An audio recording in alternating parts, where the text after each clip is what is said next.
একটা ছোট্ট গ্রামে থাকতে রহিম নামের এক গরিব কৃষক। তার নিজের কোনো জমি ছিল না। অন্যের জমি চাষ করে দিনরাত পরিশ্রম করে সে কোনো রকমে পরিবার চালাতে। রহিমের স্বপ্ন ছিল একদিন তারও নিজের একটা ছোট্ট জমি হবে, যেখানে সে ধান চাষ করবে আর ফসল ফলাবে।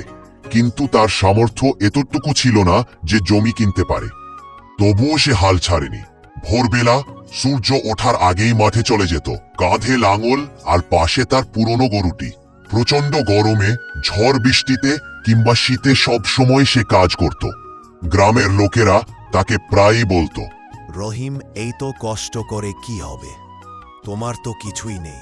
রহিম শুধু বলতো, শ্রম কখনো বৃথা যায় না, আল্লাহ একদিন না একদিন প্রতিদান দেবেন।